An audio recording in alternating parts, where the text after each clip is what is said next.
Bonjour à tous, aujourd'hui nous allons aborder l'art de la dégustation dans cette vidéo. Pour vous éviter la lecture de tous ces livres, de tous ces guides qui parlent de la dégustation, qui sont plutôt nombreux et assez rébarbatifs à la lecture, je vous propose cette vidéo synthèse. À la fin de cette vidéo, je suis persuadé que vous serez, vous, chez vous, incollable sur l'art de la dégustation. Déguster un vin, c'est quoi? C'est quelques gestes qui vont vous permettre de voir si un vin est de bonne qualité ou s'il a un défaut, s'il est bouchonné par exemple. Ce sont des petits gestes naturels que vous allez découvrir dans cette vidéo qui vont vous permettre de mettre en valeur le vin. L'idéal étant pour les dégustations un verre à pied en forme de tulipe, comme celui-ci, assez grand pour pouvoir aérer le vin.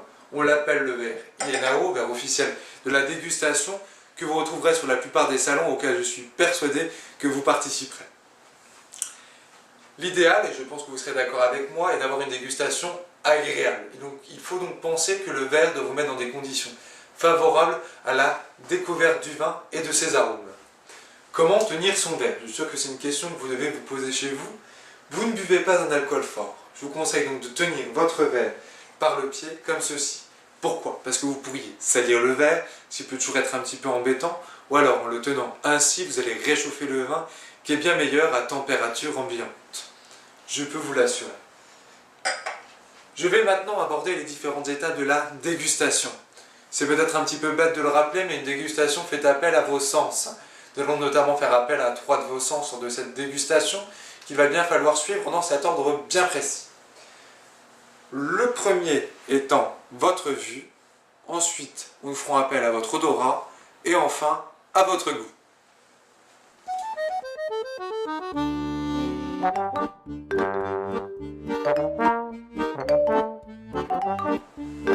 Hops.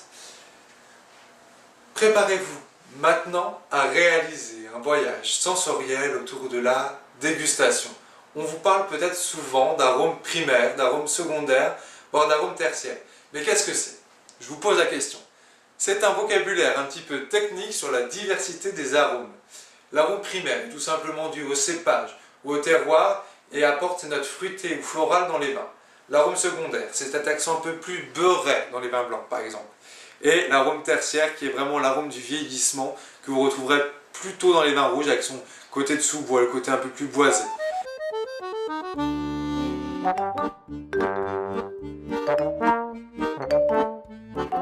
Donc vous en doutez, la première étape est l'examen visuel. C'est à ce moment qu'on va apprécier l'aspect du vin, on va même parler de la robe du vin.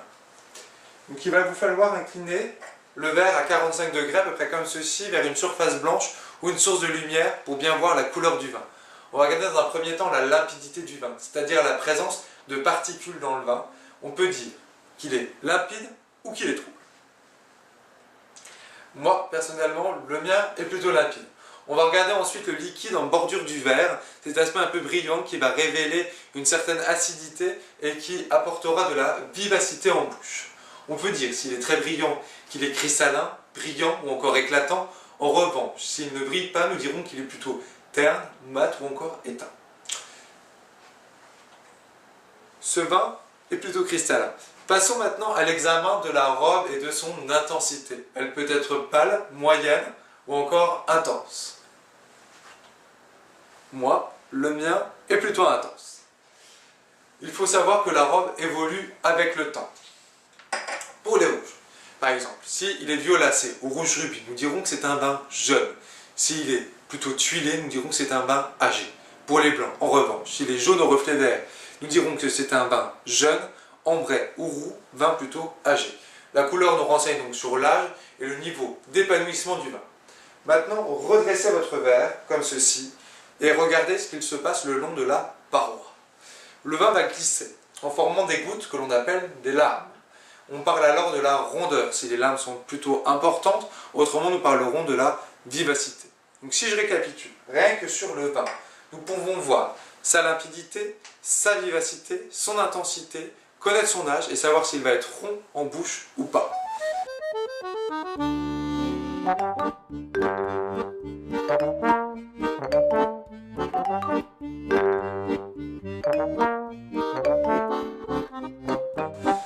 La deuxième étape de ce voyage sensoriel est donc le nez. Il ne faut pas avoir peur de plonger son nez à l'intérieur du vin. Pour sentir le vin, on va expirer profondément, comme ceci. Puis on va porter le verre au nez sans l'agiter, comme ceci. C'est ce qu'on appelle donc le premier nez, c'est ce qui nous permet de humer les arômes qui s'en dégagent spontanément. Si vous arrivez déjà à sentir des arômes à ce moment, nous dirons que le vin est ouvert. Ou dans le cas contraire, vous en doutez qu'il sera fermé. Puis on va réaliser un léger mouvement avec notre verre, comme ceci. Vous verrez, avec un petit peu d'entraînement, ce n'est qu'une question de poignée. C'est ce qui va nous permettre d'aérer et de laisser s'exprimer le vin. On l'appelle donc le deuxième nez, c'est là qu'on va retrouver des arômes un petit peu plus fins, un petit peu plus subtils, qu'on appelle les arômes volatiles. Donc la dernière étape de ce voyage sensoriel est déjà la bouche. On va avoir la première partie qui va être l'attaque en bouche. Elle peut être fuyante, c'est-à-dire que le vin ne va pas s'exprimer très longuement en bouche. Elle peut être ample, c'est-à-dire que le vin va s'exprimer un petit peu plus longuement en bouche, ou alors intense, c'est-à-dire que le vin va être très prenant, très présent en bouche, et va vraiment vous prendre toute la bouche. On va pouvoir ensuite déterminer si le vin est plutôt vif, c'est-à-dire acide, ou moelleux. On vous a peut-être déjà parlé de l'astringence dans les vins. Mais qu'est-ce que c'est? Un vin qui est astringent, on va les retrouver essentiellement chez les rouges, et non chez les blancs, chez les vins blancs. Pourquoi? Parce que ce sont des choses qui sont apportées par la rafle et la peau du raisin lors de la macération. Vous avez toujours le vin en bouche? Alors maintenant, inspirez un petit filet d'air pour réactiver les arômes. Vous verrez, les sensations n'en seront que plus intenses. La fin de la bouche marque hélas déjà la fin de ce périple, qui peut être long ou pas. C'est-à-dire une fois que vous avez avalé le vin, s'il reste longuement en bouche ou pas. La dégustation est donc maintenant terminée. Je suis persuadé que vous êtes incollable sur l'art de la dégustation et que vous êtes en mesure de nous exposer le fait que vous appréciez un vin ou pas. Merci d'avoir regardé cette vidéo sponsorisée par AOP, l'atelier œnologique personnalisé qui vient réaliser des dégustations chez vous, pour vous. Vous pouvez aussi nous rejoindre sur nos réseaux sociaux que vous retrouverez dans le descriptif de cette vidéo. Et à bientôt pour de nouvelles aventures autour du vin.